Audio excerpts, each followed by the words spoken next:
The issue of trade is one of the big issues here as we look at some of the issues around the economy, for example. You think about trading within the African continent in and itself, but also that expert panel report, right, that speaks about some of the issues of debt around the continent, and including that borrowers club that has been touted, and it's been a conversation that we've also been having here on the show. So I do have two guests who are no strangers to of course, the SABC News. One is my colleague, that's Tshepo Mongoai. Finally, he gets to come back to us in the evening and have conversations. So it had to take the G20 for me to have you in the evening. Tshepo, it's always a pleasure. Thank you so much for joining us. And Dr. Mzwanele Ntshwanti, you saw him yesterday. He was not holding back as far as his views are concerned, but interesting nonetheless. So good evening to you both, and thank you so much for your time. Firstly, let's just start with you, Dr. Ntshwanti, because we look at the issues around the declaration, right, and a lot of people speak about the overwhelming consensus, but you still do have some of the nitty-gritties that you now have to go through line by line, especially when you think about the working groups, the trade working group, for example, the finance track, and how those then begin to culminate into some kind of action. What's your reaction to the latest developments? I think, of course, the most exciting thing about today is obviously the leaders welcoming, or rather endorsing, the declaration with full consensus. But definitely issues remain. If you think about the working group on trade and investment, they did not have a declaration, perhaps for obvious reasons given the challenges that we've been facing this year. I think one of the things that are coming up, for instance, which are problematic in terms of trade, of course, is the unilateral measures that countries are taking in the form of CBAM in the EU, the tariffs that Trump leveled on countries. But I think during the discussions as well, countries also would have perhaps tried to link the issues of trade, whether it's in food, but also with critical minerals. So that has been also being used as a huge bargaining. So the language on trade has been very difficult to come to. It wasn't the usual standard. We would like to reaffirm our commitment to open, free, non-discriminatory trade. It was more like bashing each other on some technical parts, which countries, of course, have been feeling like they're feeling a brunt of it. Today, we had the countries talking about the global imbalances, and the global imbalances being linked to the issue of debt, which, of course, the declaration is there, and historical ministerial declaration on debt was also welcomed. But if we look at it quite closely, there hasn't been a movement at all in terms of debt.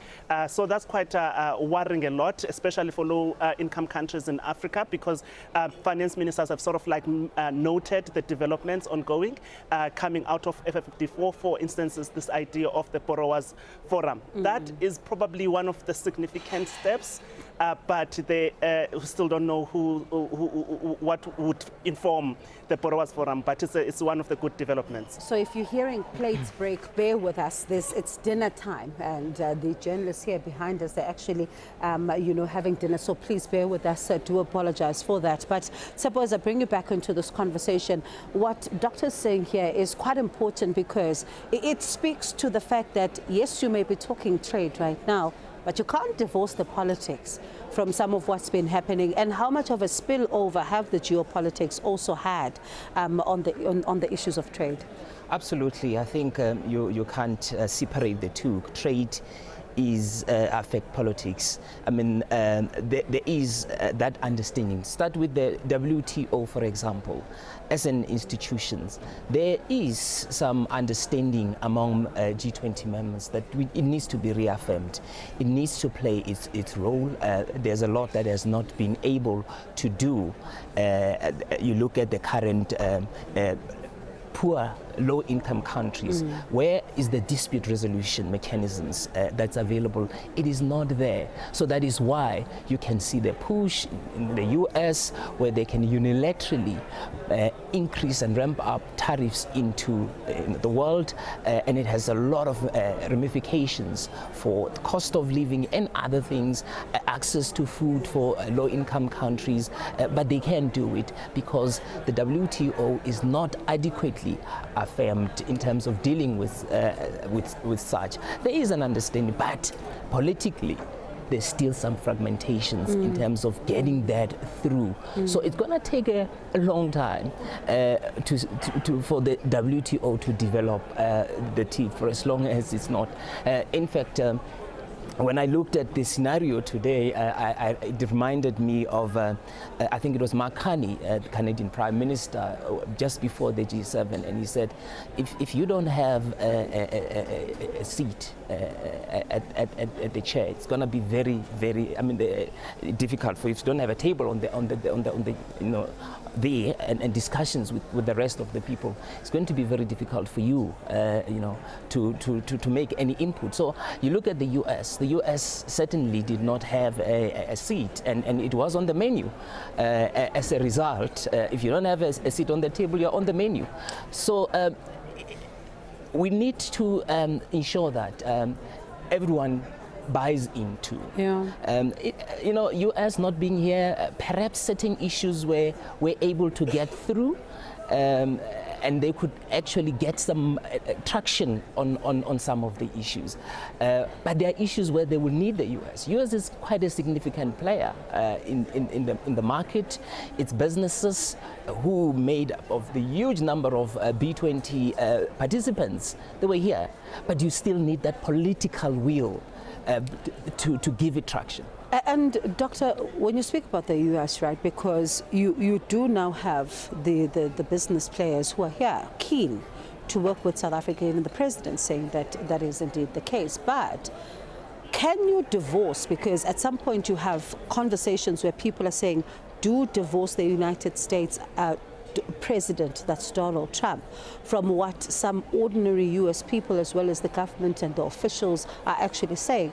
But one argues that as much as he calls the shots, you certainly cannot, as much as you may want to do certain things, but you cannot divorce the two, can you? Certainly you cannot divorce the two. I mean, for instance, the issue of trade. You have a lot of multinational cooperation companies. And that's why the discussion, for instance, I think when our South African leadership visited the United States, they spoke about the impact it has on companies. So the political leadership of the day certainly has got a huge impact when you decide to level tariffs, so you decide to tax, and whatever measures that the administration decides to take impacts on the multinational companies that are in the US and are in South Africa. And therefore the movement of goods and services. I mean, you literally could wake up and a decision on technology transfers would have been changed, or food being transported to the US being blocked.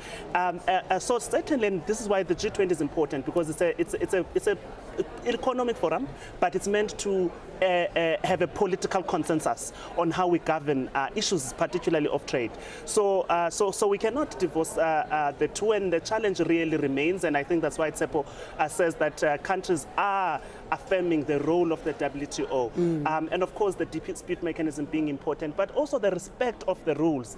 We used to have a stronger language on upholding a rules-based trading system. You require that. You cannot have these unilateral measures that countries have been taking, having significant impact on countries and the livelihoods of people. And as we speak, I've been trying to see on Truth Social if we're going to see a certain post. It hasn't been, so we're still waiting to see what's going to happen there. But Tshepo, when we bring it back to the continent, one of the issues that was raised when one looks at the trade working group, for example, is the fragmented approach within which the continent operates at times. You have other countries, fragmented supply chain processes. You've got countries that are simply not able to work together. You've got issues of protectionism as far as some of the countries around the continent are concerned. How much of this impacts us, as well, especially when it comes to working together? Because everybody keeps on talking about the working together,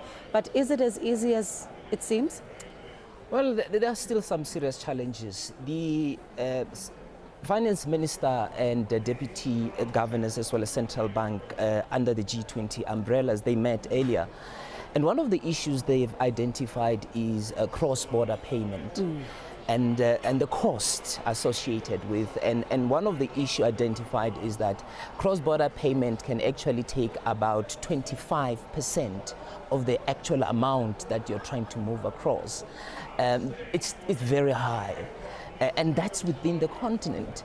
They are trying to bring it down, but you have regional payment systems they're still fragmented. You have the East, you've got the West, you know, you've got us in the South. It's not interoperable. I think that's the start. These are central banks, they are blocks that can move things. So you can see that somehow maybe central bank governors and finance ministers are able to talk, but politically there are still a lot of hurdles that they have to go over in order to do that. So you can imagine at the human level that impact. The cost is very, very high. We have not, I mean, the non-tariff barriers, they are quite astronomical. So we still have a long way. We have not even dealt with the issue of infrastructure, which is another challenge. So we really have some serious challenges when it comes to trade at various levels. Yes, we have the Africa Continental Free Trade Area. It is there, there is will, there are serious discussions that are happening, but even within, there are still some serious challenges because problem with Africa is the sovereignty. Yeah. You know, when you deal with Africa, people don't want to let go even an iota of sovereignty because at times you have to win some in order to gain some and lose some. You know. That's true. And Doctor, for you, on that issue as well, right? How do we begin to try to move the needle as far as the fragmentation is concerned? Tshepo raises a very important point around the fact that at times it's so difficult to even get the countries to work together. That in and itself will cause possibly countries to start possibly operating in silos. I mean, I think we need to also link this idea of trade and the difficulties that we've been having to the global international financial architecture. Yeah. So, I mean, talking about payment systems, for instance, that technology we also don't have. There is a push to use digital payment systems, but infrastructure, again, we do not have. There is a push again to use local currency for payment systems. You know, so, and those are good solutions that we need to be considering. But until we build that infrastructure, even the soft infrastructure, to be able, because I mean, I cannot be buying goods from Kenya and I have to clear in New York, you know, in dollars, etc. So the regional currencies are very important.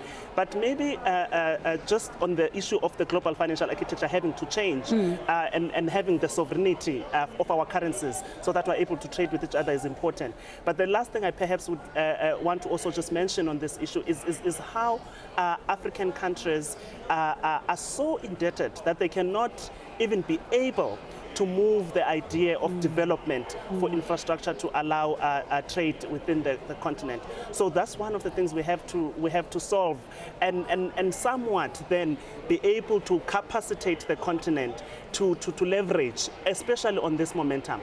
Because the bigger challenge we're having here is countries saying that they are investing in Africa, whereas they are actually not building at source. They are not contributing to the infrastructure at source.